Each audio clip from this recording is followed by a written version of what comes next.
కొంపెల్ల మాధవీలత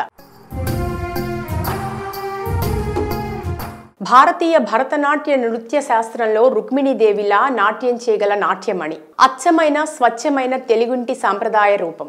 భారతీయ సనాతన ధర్మాన్ని పాటిస్తూ కాపాడుతూ గౌరవప్రదమైన గృహిణిగా, ముగ్గురు బిడ్డలని ప్రయోజకులుగా తీర్చిదిద్దిన మాతృమూర్తిగా, హిందూ ధర్మం గొప్పతనాన్ని రక్షిస్తున్న సంరక్షకురాలిగా, ప్రచారకర్తగా, తన ట్రస్ట్ ద్వారా ఎంతో మంది పేదవారికి ఎన్నో రకాల సేవలు అందిస్తూ ఉన్నతమైన భావాలు గల విద్యావంతురాలిగా ఎంతో మంది మహిళలకు ఆదర్శంగా నిలుస్తూ తమ వారిని సక్రమ మార్గంలో నడిపిస్తూ మంచి పేరు తెచ్చుకున్నారు మాధవీలత గారు.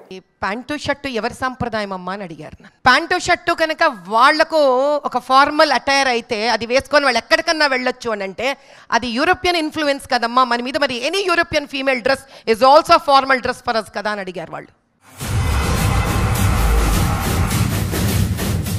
ఆమె చాలా మందికి పరిచయం లేకపోవచ్చు. ఎందుకంటే బయట ప్రపంచానికే ఆమె పరిచయం అవటం ఆమె పెద్దగా ఇష్టపడదు. కానీ కేంద్ర ప్రభుత్వం ఒకే ఒక్క ప్రకటనతో ఆమెని రాత్రికి రాత్రే మోస్ట్ వాంటెడ్ ఉమెన్గా, కీలకమైన 40 సంవత్సరాల నుండి ఎంఐఎంకి, ఓవైసీ కుటుంబానికి కంచుకోటగా ఉన్నటువంటి హైదరాబాద్ ఎంపీ లోక్సభ స్థానానికి ఎంపీ టికెట్ ఇస్తున్నట్టుగా సంచలనమైన నిర్ణయం ప్రకటించారు. ఎంతో మంది లీడర్లు ఆ నియోజకవర్గంలో ఎంఐఎం కుటుంబాన్ని ఢీకొట్టలేకపోయారు.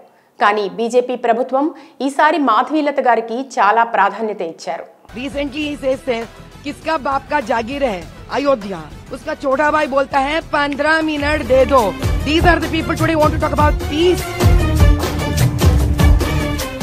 ఆమెకు టికెట్ ప్రకటించగానే తెలంగాణ రాష్ట్రంలో, ముఖ్యంగా హైదరాబాద్ నగరంలో అప్పటి వరకు తెలియని ఆమె గురించి ఆరా తీయటం మొదలుపెట్టారు. అందులోనూ బీజేపీ చాలా గొప్పగా భావించే నియోజకవర్గం కాబట్టి కొంతమంది ప్రత్యర్థులు మాత్రం ఎంపీ టికెట్, అది కూడా ఎంఐఎం నియోజకవర్గానికి పోటీ ఇచ్చేంతగా ఆమె ఏం చేశారు అని ఆశ్చర్యపోతున్నారు కూడా. వాళ్ళు మదర్సాలు పెట్టి సిబిఎస్ఈ స్కూల్స్ రన్ చేయొచ్చు, వాళ్ళు ఎందుకు రన్ చేయట్లేదు చెప్పండి మీరు. మాధవీలత గారి వ్యక్తిగత నేపథ్యం చూసుకున్నట్లయితే ఆమె మామూలు మధ్యతరగతి సంప్రదాయ కుటుంబంలో జన్మించారు. వారిది హైదరాబాద్ యాకత్పురా నియోజకవర్గంలో ఉన్న సంతోష్ నగర్ వారి స్వస్థలం. చాలా సాంప్రదాయ కుటుంబాల్లో పుట్టిన ఆమె చిన్ననాటి నుండి నృత్య కళాకారిణిగా భరతనాట్యం నేర్చుకుంటూ ప్రావీణ్యం పొందారు. చాలా స్టేజ్ షోలు ఇచ్చి మంచి డాన్సర్గా గుర్తింపు సాధించారు. చిన్ననాటి నుండి క్రమశిక్షణగా, పూర్తి దైవభక్తితో వేదాలు, ఉపనిషత్తులు చదువుతూ పెరిగారు. అలా దాదాపు 20 సంవత్సరాల పాటు వారు సంతోష్ నగర్లోనే ఉన్నారు. ఆమె విద్యాభ్యాసం కోటి మహిళా కళాశాల, నిజాం కళాశాలలో డిగ్రీ చదువుకున్నారు. ఉస్మానియా యూనివర్సిటీ నుండి రాజనీతి శాస్త్రంలో ఎంఏ, ఎంబీఏ, ఫ్యాషన్ డిజైనింగ్ చేశారు. తర్వాత ఆమె జీవితంలో అరుదైన ఒక సంఘటన జరిగిందంటారు ఆమె. తనకి 20 సంవత్సరాలు ఉన్న వయసులో వారి నాన్నగారు 37 సంవత్సరాల వయసు ఉన్న వ్యక్తితో పెళ్లి చూపులు చూశారు. ఆమెను చూడటానికి వచ్చిన ఆ వ్యక్తి ఆమె కట్టు బొట్టు, తెలుగింటి ఆడపిల్లల కుందనపు బొమ్మలాంటి రూపాన్ని చూసి ఆశ్చర్యానికి గురయ్యారట. వెంటనే అతను ఆమెకు క్షమాపణలు చెప్పి, చాలా సాంప్రదాయం గల అమ్మాయిలా ఉన్నారు, నేను నీకు తగిన వాడిని కాదు అంటూ ఆశీర్వదించి వెళ్ళిపోయారట.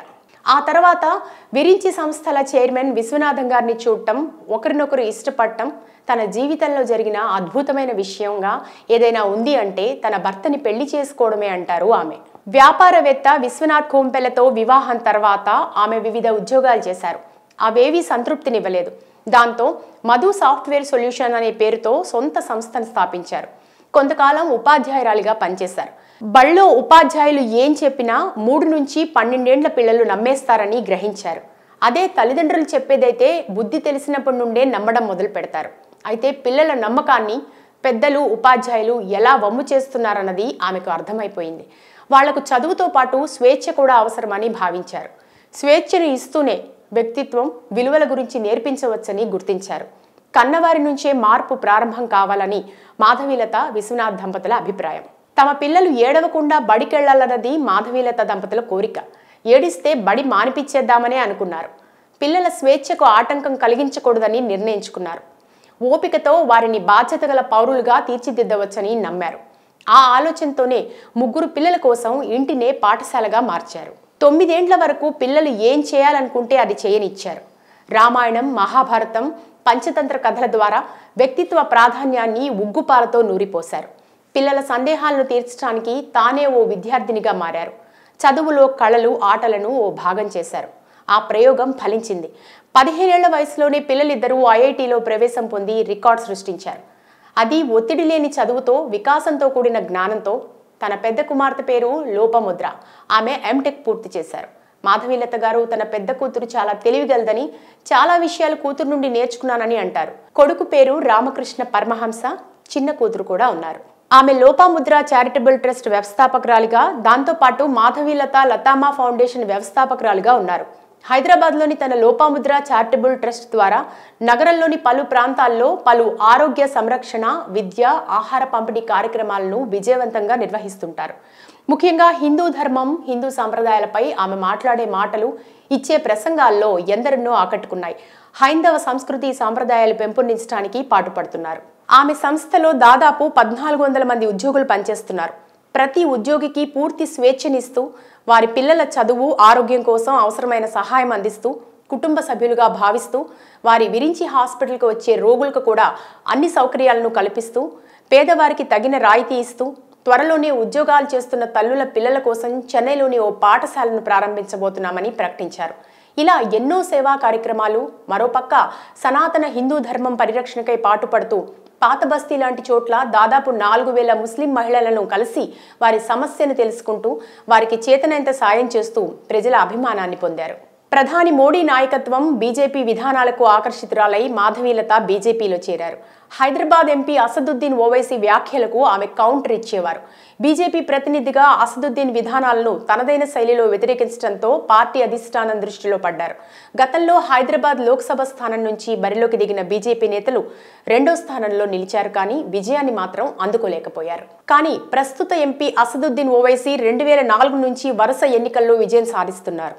2009, 2014, 2019 4 వరుస లోక్సభ ఎన్నికల్లో నెగ్గుతూ వస్తున్నారు. అసదుద్దీన్కి ముందు ఆయన తండ్రి సలావుద్దీన్ ఓవైసీ 1984 నుంచి 2004 వరకు 2 దశాబ్దాల పాటు పలుమార్లు ఎంపీగా గెలుపొందారు. అంటే హైదరాబాద్ సీట్ 1984 నుంచి 4 దశాబ్దాలుగా ఓవైసీల అడ్డా. ఈసారి ఎలాగైనా ఎంఐఎంకు చెక్ పెట్టి విజయం సాధించాలని భావిస్తున్న బీజేపీ అధిష్టానం అనూహ్యంగా మాధవీలతకు ఛాన్స్ ఇచ్చింది. ఎంతో ఆస్తి ఉన్నా సాధారణ జీవితమే తనకు ఇష్టమని చెప్పే మాధవీలత ఆధ్యాత్మిక విషయాలు, సంస్కృతి సంప్రదాయాలపై తన అభిప్రాయాల్ని నిర్మోహమాటంగా చెప్తుంటారు. అసదుద్దీన్ పైనే పోటీకి నిలపడంతో మాధవీలత మరోసారి హాట్ టాపిక్ అయ్యారు ఫేమస్ హిస్టారికల్ హైదరాబాద్ నియోజకవర్గంలో.